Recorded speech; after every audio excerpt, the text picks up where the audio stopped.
Bonjour à toutes et à tous, on se retrouve aujourd'hui avec Patch History. Qu'est-ce que Patch History? C'est un jeu de civilisation qui se joue de 2 à 4 joueurs, un jeu qui est pas très connu, c'est des auteurs pas du tout connus, c'est des Coréens qui ont fait ça. La boîte, elle est à la fois sobre, classe, mais légèrement austère aussi, par ses couleurs par exemple. Mais moi j'aime beaucoup, hein, c'est le genre de truc qui m'attire directement. Et aujourd'hui on va parler de sa mécanique sympa. Dans Patch History, il y a beaucoup de très bonnes idées, il y a beaucoup de choses qu'on ne voit pas dans les autres jeux de civilisation, ce qui en fait un jeu vraiment unique, un jeu à part, et on va essayer de parler de ça aujourd'hui. Et on va faire sortir quand même une mécanique particulière de ce jeu par rapport aux autres. Alors si on retire la boîte, on va aller vers le matériel, c'est quelque chose de très classique, hein. Le matériel de Patch History, c'est des jetons pour les ressources, c'est des plateaux joueurs avec des compteurs de ressources, voilà. La production qu'on va avoir à chaque manche, notre niveau d'attaque et de défense, voilà, nos ouvriers qu'on va déployer. Voilà. Ça c'est très classique. Il y a déjà quelque chose qui est très intéressant, c'est que ça se joue avec des paravents. Et donc ça c'est vraiment cool. Donc déjà il y a l'aide de jeu derrière le paravent, donc ça c'est toujours sympa d'avoir un petit rappel du tour voilà, quand on joue. Mais surtout ça veut dire qu'on joue à ressources cachées. Et ça c'est vraiment cool parce que ça rajoute vraiment le côté, ok, on sait à peu près ce qu'il a, mais est-ce que cette civilisation, elle produit beaucoup? Est-ce qu'elle est riche? Est-ce qu'elle est pauvre? Est-ce qu'elle est en difficulté? Est-ce qu'elle me bluffe? Est-ce que j'ai raison de me méfier d'elle ou pas? Et en fait, vous allez voir que ce jeu essaye de mettre en avant le côté, on va dire, diplomatique euh, d'un jeu de civilisation. Et ça, c'est très rare. Et donc, on est vraiment content d'avoir ça dans les jeux de civ. Et quand il y en a un qui essaye de mettre ça en place, eh ben, on est quand même vraiment content. Donc, on va parler un peu de ça. Euh, mais avant tout, j'aimerais quand même parler aussi, parce que le jeu s'appelle Patch History, et en fait, la particularité, c'est que justement, on va faire un patchwork de notre civilisation. C'est-à-dire qu'on va commencer chacun avec une petite carte comme ça, qui va être notre départ. Alors, soit on a une carte, le côté je crois qu'il y a un côté, ouais, le côté E, voilà, qui est le côté égalité, c'est-à-dire qu'on a tous le même. On part tous avec un bâtiment de chaque, vous voyez, un bâtiment culturel, un bâtiment politique, un bâtiment économique, un bâtiment industriel, un bâtiment de transport et un bâtiment militaire, qui nous donnent différentes ressources, et là on part tous avec la même chose. Ou alors on le retourne, et là c'est le côté liberté, et là pour le coup on a des choses différentes. Quelqu'un qui va être un peu plus orienté sur le transport, quelqu'un qui va avoir peut-être un petit peu plus d'économie là en vert. Ici, ça va être la politique qui va être un peu mise en avant. Ici, c'est quoi? C'est de l'industrie, par exemple. Voilà. Donc ça peut donner une petite orientation. Voilà. Bon, ça c'est la première des choses. Donc, admettons, on commence avec ça. Et en fait, donc une des particularités de ce jeu, c'est que, alors je vais vous montrer. Je vais enlever. Ça, ce sont les cartes objectifs. Donc ça, c'est classique dans les jeux de civilisation. On a nos objectifs. Mais ici, en fait, on va acheter nos bâtiments sous forme d'enchères. Et ça, c'est vraiment assez particulier. C'est-à-dire que si on joue à 4, par exemple, à chaque manche, on va avoir le choix entre des bâtiments, un personnage illustre, donc c'est-à-dire la face blanche et la face noire. Donc il y a deux faces blanches avec des bâtiments et deux faces noires avec un personnage illustre ou un bâtiment spécial. Mais ça peut être, donc là c'est Cyrus, là on a Constantin Ier, ça peut être une merveille, le Colisée par exemple. Donc à chaque manche, on va avoir le choix, pour enrichir notre civilisation, soit d'acheter des bâtiments, donc là par exemple on a, alors là il se trouve que c'est quasiment les deux mêmes tuiles, mais, enfin pas exactement, mais, donc là on a par exemple un grand bâtiment industriel, de l'eau et un terrain vierge. Ici on a la même chose, sauf qu'on a un terrain militaire, un bâtiment militaire à la place. Ici, on a donc Constantin Ier, qui est un personnage illustre, un leader ou quoi que ce soit, qui nous donne un bonus, mais il nous donne aussi des terrains, donc là des terrains vierges, sur lesquels on va pouvoir construire d'autres bâtiments. parce qu'on peut rajouter après sur les terrains qui sont vierges des bâtiments, ou alors on a des bâtiments spéciaux. Voilà. Et ça se fait sous forme d'enchères. Et ça, je trouve ça vraiment bien. Sous forme d'enchères, chacun son tour, on va miser sur un terrain, puis le joueur d'après va miser, va faire une enchère sur nous, ou alors il va prendre un autre terrain, et puis on va déplacer nos jetons jusqu'à ce qu'il y ait des enchères sur tous les terrains, et donc que chacun prenne son truc. Donc ça, c'est quelque chose de très original, puisqu'après, une fois qu'on a récupéré son terrain, on va le placer.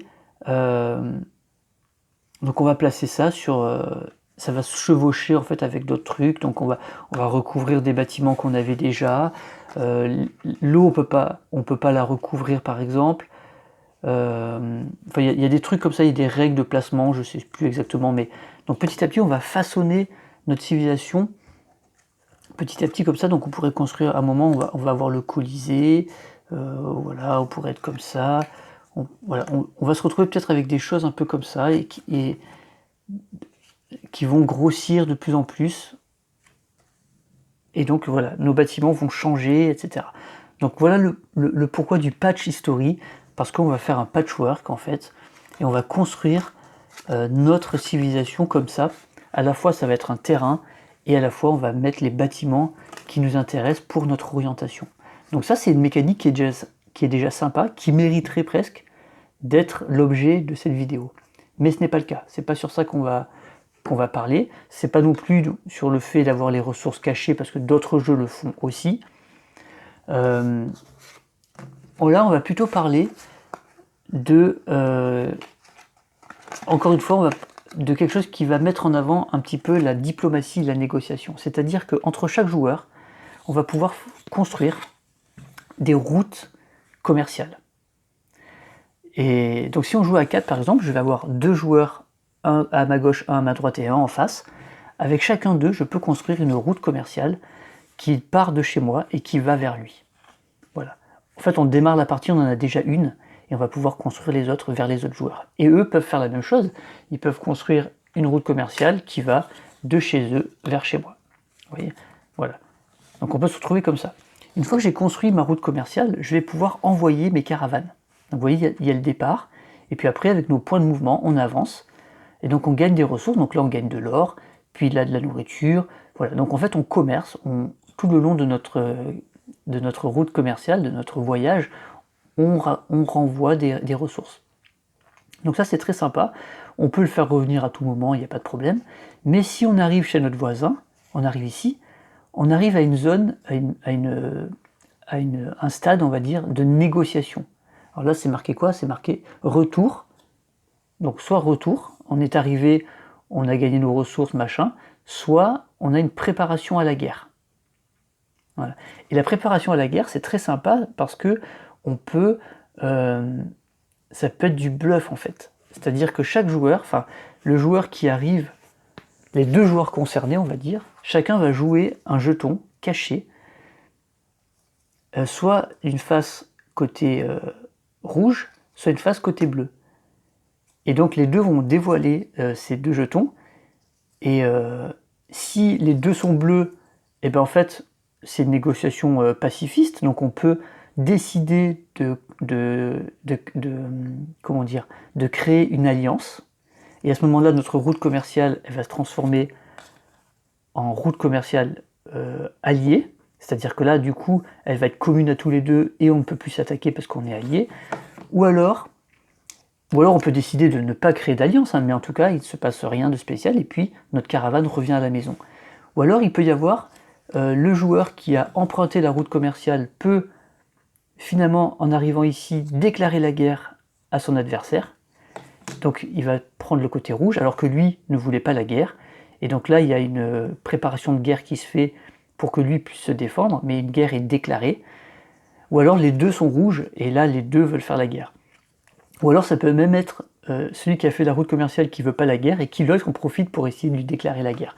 Donc j'aime bien ce côté en fait d'utiliser les routes commerciales pour la préparation de guerre. Une fois que en fait ça me fait penser vraiment à Civilisation 6, où il y a un peu le double tranchant d'envoyer une route commerciale chez quelqu'un, puisque en même temps on va créer des routes, et donc potentiellement on peut faciliter les armées ennemies à venir chez nous en empruntant les routes qu'on a nous-mêmes construites. Donc ça c'est un petit peu ça l'idée, c'est qu'on part sur une route commerciale qui peut être complètement pacifique parce qu'on peut uniquement l'utiliser pour faire les ressources, mais aussi on peut en profiter pour faire la guerre.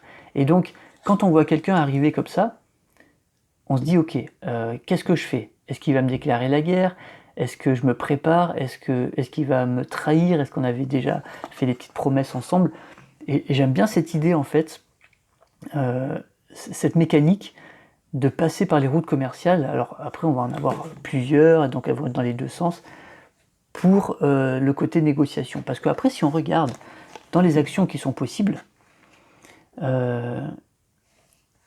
il va y avoir en fait, donc il y a plusieurs phases en fait, hein. Est-ce que je peux vous montrer ça? Oui.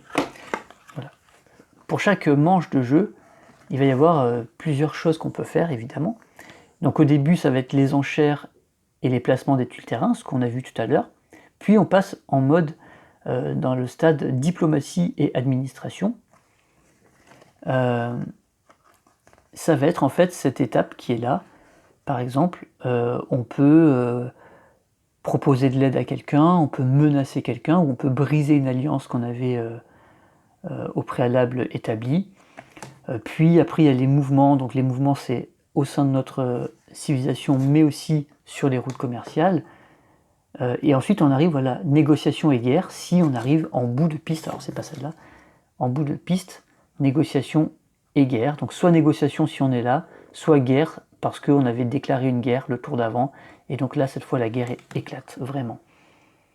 Voilà, et après on a notre production, l'entretien de nos héros, nos merveilles, et à la fin il y a des votes aussi, c'est sympa. Donc il y a vraiment un côté sympa où... donc vous comprenez qu'il y a trois choses qui sont très sympas dans ce jeu. Le fait que nos ressources soient cachées, on ne sait pas chaque joueur les ressources qu'il a, on ne sait pas l'or qu'il a, on ne sait pas le nombre de jetons de vote qu'il a, donc est-ce qu'il va être... Et ça reflète bien la réalité, je trouve, c'est qu'on a une idée, mais on n'est pas sûr, donc on peut avoir des surprises. Il y a le côté, donc on va construire notre patchwork en faisant une enchère, et donc on va vouloir miser sur un truc, et puis finalement on n'arrive pas à l'obtenir, donc on se rabat sur un autre truc, tout en sachant qu'on a des objectifs à remplir en fin de partie. Mais surtout, voilà, cette notion de route commerciale avec négociation, diplomatie, c'est vraiment quelque chose que je n'ai retrouvé dans aucun autre jeu de civilisation. C'est le seul, pour moi, qui fait ça. Et du coup, voilà, je voulais vraiment en parler parce que c'est vraiment très original. Dans les autres actions qu'on peut faire, donc une fois qu'on a fait les actions de diplomatie, il y a les actions d'administration, donc là c'est des choses qui sont plus classiques. On peut faire du commerce en envoyant donc une route commerciale, on peut former des ouvriers, on peut construire des choses, voilà, ça c'est des choses qui sont très classiques. Mais il y a vraiment le côté, on envoie nos caravanes, et en même temps c'est elles qui peuvent déclarer la guerre à quelqu'un, donc il y a toujours le côté double tranchant, est-ce que je me méfie, est-ce que je me méfie pas, bluff, est-ce qu'il est fort, est-ce qu'il n'est pas fort, du coup intimidation, dissuasion, etc. Et voilà, comme c'est très rare dans les jeux de civilisation en jeu de plateau, je voulais vraiment parler de ce patch history pour cet aspect-là.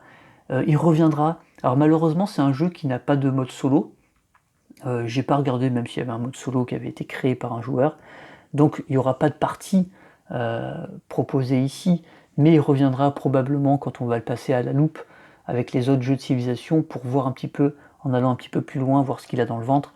Mais pour aujourd'hui, c'était vraiment ça qui m'intéressait. C'était voilà, comment l'auteur a voulu mettre en avant ce côté négociation, ce côté diplomatie, ce côté malin d'utiliser les routes commerciales pour pouvoir préparer une guerre. Donc tant qu'il n'y a pas de route commerciale en fait d'un joueur qui vient chez nous, on sait que on ne risque rien, puisque entre guillemets, il nous connaît même pas vraiment, donc il ne peut pas amener ses troupes. Par contre, du moment qu'il commence à construire une route entre nous deux, attention, il faut peut-être se méfier de quelqu'un, et surtout quand on voit le type de bâtiment qu'il commence à acheter, ou ou les leaders qui commencent à récupérer, par exemple, si un adversaire commence à avoir quelqu'un comme Alexandre le Grand dans sa civilisation, ou Jules César par exemple, qui gagne de la puissance mais aussi du déplacement. Voilà, on peut se méfier, et donc il y a tout un côté de bluff qui peut se mettre en place. Mais non, t'inquiète pas, je veux vraiment faire que du commerce. Alors que le mec, il a plein de bâtiments militaires et Jules César à sa tête. Voilà, donc ça peut vraiment être assez marrant autour de la table, surtout, je pense, si on joue à 4, puisqu'à 3, ça formerait un triangle. C'est un peu comme Seven Wonders, voilà, jouer à 3, ça n'a pas trop d'intérêt, mais à 4, par contre, ça peut vraiment donner plus d'interaction. Donc voilà. Voilà pour ce patch history et sa mécanique sympa de route commerciale qui servent aussi pour envoyer des troupes et faire une négociation et pourquoi pas déclarer la guerre à la fin de ces négociations.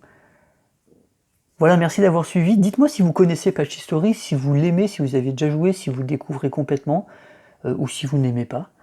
Je sais pas si cet auteur a fait d'autres jeux, il faudrait que je me renseigne, parce que c'est vrai que des auteurs coréens, on n'a pas vraiment l'habitude.